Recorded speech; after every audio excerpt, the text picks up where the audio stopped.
So in our final lecture for the skeletal system, we're going to look at bone injuries and then how healing occurs in an injured bone.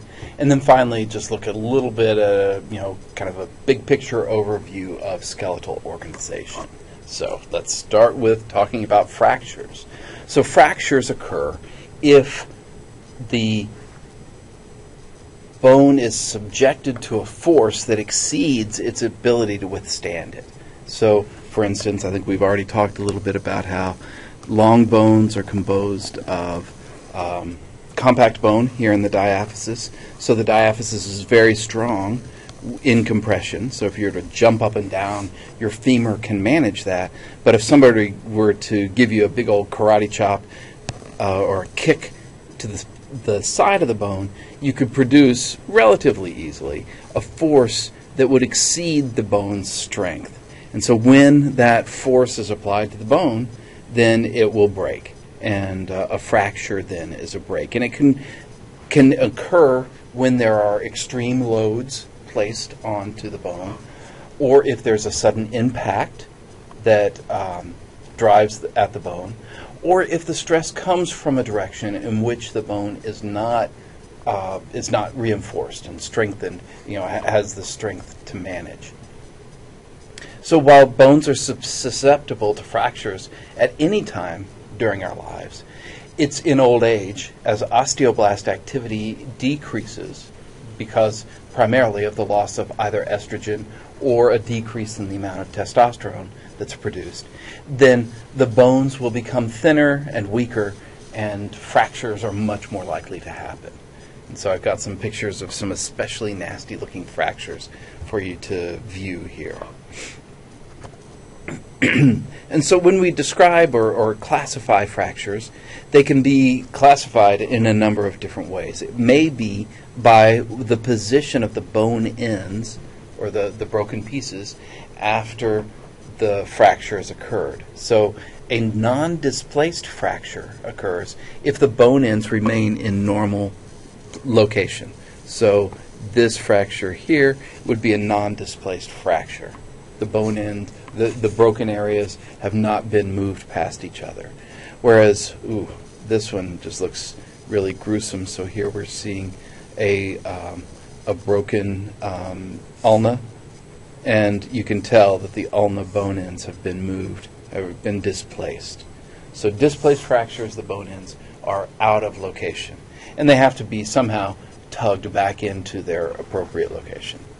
We can also describe a fracture by the extent of the fracture. A complete fracture is one in which the bone is completely broken into two or more pieces.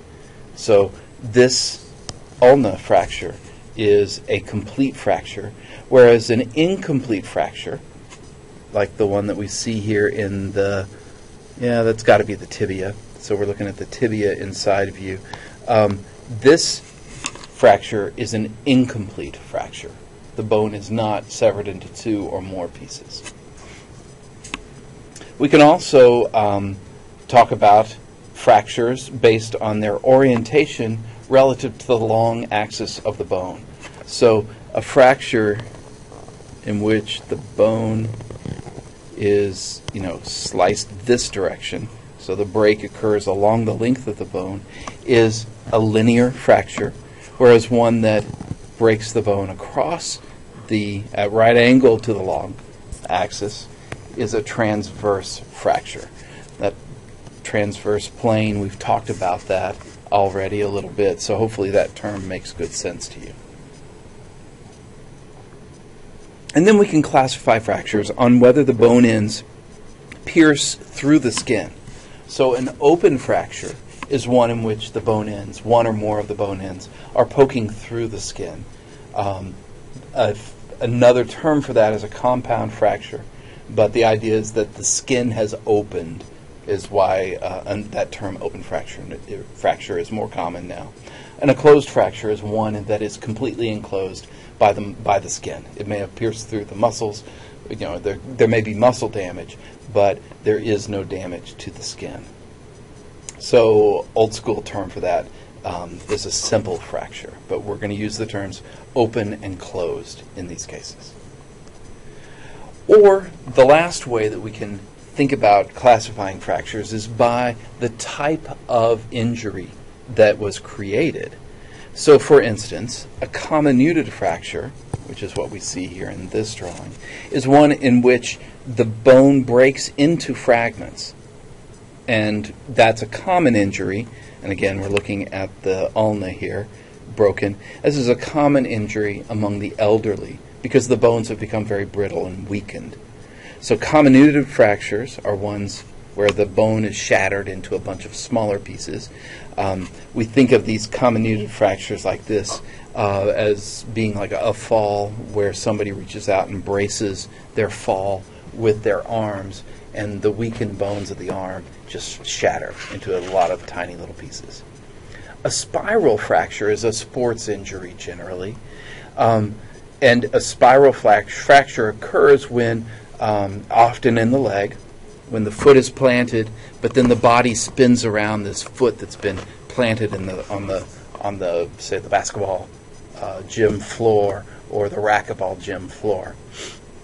So somehow one end of the bone is held in place while the other end is twisted, creating a spiral fracture that kind of twists up the long axis of the bone. So sports injuries commonly around with the legs are these spiral fractures. A depressed fracture is one in which a broken, usually a flat bone, and often in the skull, where that flat bone is pressed inward, so making a depression at the skin surface. And so if somebody gets smacked on the head, then that is commonly seen as a depressed fracture. And then the last one for this slide, at least, is a compression fracture, in which case, again, we're seeing the bone being crushed, especially when it's a porous bone, and thinking about here the body of a vertebra, one of the vertebral bones. That body can be just crushed into lots of small pieces if the vertebrae have become very weakened and there's a fall in which a lot of pressure is placed on that vertebra. So a compression fracture occurs when two ends of the bone or the two surfaces of the bone are pressed against each other and crushing happens. An epiphyseal fracture is one in which the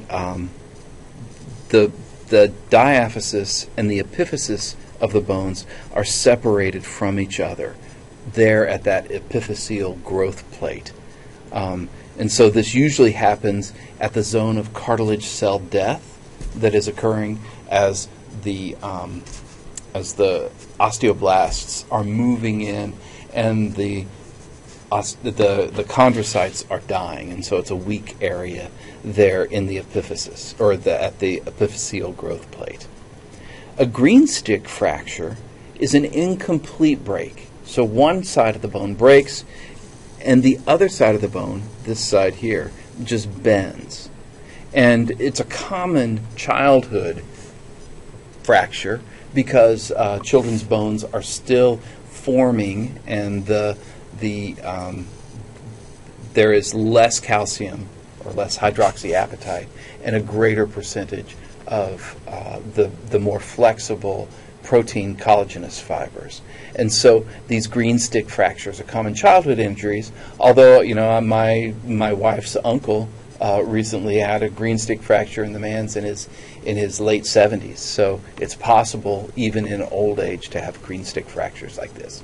So one side bends, but the other side winds up breaking. And so the stress is always going to be applied up here. So we're holding one end still, and then there's stress applied, and this side bends. But because this side has more stress applied on that side, we see breaking occurs. Okay, an impacted fracture is one in which the bone breaks, and then the two ends of the bone are driven into each other. So this is another one of those falls on your arms. But rather than the bone shattering into a lot of tiny little pieces, in that break, you get a break, then the pressure is applied, and one bone end drives into the other. A fissured fracture is one that creates a fissure in the bone. If we think about fissures, say, in an iceberg, so here's the top of the iceberg, here's a fissure, or in a rock, that's a fissure. So here we're seeing, so this is the side of the rock. Here's a happy person about to go jump, woo, from one side of the rock to the other. So a fissure is a crevice. So with fissured fractures, we see a crevice forming in the bone somewhere along the axis of the bone. And then last of all is an oblique fracture. So remember an oblique angle. This is a right angle. Any other angle would be an oblique angle. So those are all oblique angles. So here we see an angle other than a right angle. So that's an oblique fracture. So what do we do if bones get fractured? Well, the first thing is to restore the alignment of the bones. That is referred to as reduction. So in a closed reduction, there is no surgery involved. And so traction may be applied, and the physician may manipulate the bones, the broken bones, to get them back into appropriate position. And then, so that's a closed reduction. With an open reduction, surgery is performed. So we cut into the body, the bone ends are exposed and realigned as part of surgery. So the first step of treating a fracture is to perform a reduction, to get the bone ends back into place if we have a displaced fracture. Then the second step is to fix the bone ends. So we've got them aligned. Now we have to hold them in place so that they don't move again. And so we immobilize the broken bone ends so that they are held in that same position and so that healing can occur. And fixation can be external, in which case we're using a brace or a splint or casts to hold the bone ends in appropriate alignment. Or it can be internal fixation, in which case we're using usually metal, some form of metal, either wires or plates, rods, pins, nails, screws. Lots of different metal devices can be implanted to do this kind of internal fixation. So, reduction followed by fixation is the treatment for a fracture. And of course, as we'd expect, younger people tend to heal more quickly than older people because better circulation, because especially if they're post-puberty, have estrogen and testosterone in their favor. So all of, and just general vigor, other hormonal considerations. Upper limbs tend to heal more quickly than lower limbs. The upper limb bones tend to be smaller, and so that allows for faster healing, while the larger bones of the lower limbs take a little more time. And then spongy bone heals more quickly than compact bone. It takes more time to build back these osteons. So healing rates differ depending on who's been injured and where the injury occurs. So what does healing look like? Well, the first thing that happens, you break a bone, you're going to break a bunch of blood vessels as well. And so the vessels will bleed, but a clot forms, bleeding stops eventually. But all around that hemorrhage area, bone cells are going to die because they're being deprived of nutrients. And so we wind up with inflammation at the site of the hematoma. Hematoma is just a large blood clot. And inflammation brings on all those characteristics we've talked about. Dolor, let's just keep it with English. So it becomes red and hot and swollen and painful to the touch.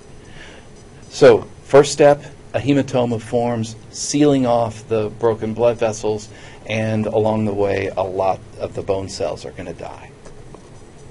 So the second step is that capillaries will invade this hematoma, and that will bring in phagocytes and osteoclasts that will clean up the debris. So we can clean up the broken bone ends And with the osteoclasts, the phagocytes are going to start nibbling away at the blood clot.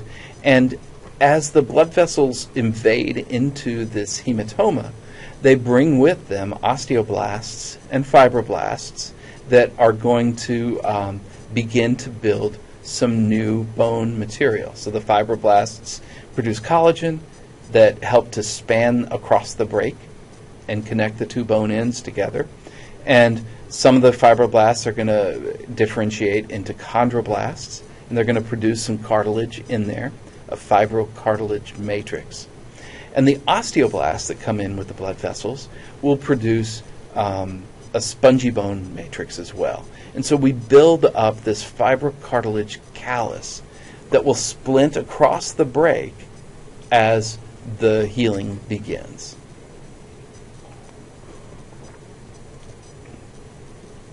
As the osteoblasts get going, and they will build new trabeculae. So within a week of the injury, a bony callus will begin to form in this area where the fibrocartilage callus was forming, and it will convert the fibrocartilage into a hard bony callus that is composed primarily of spongy bone. And this process will continue for, even after, it'll still be going on when a cast comes off, assuming a 6-week or so cast time.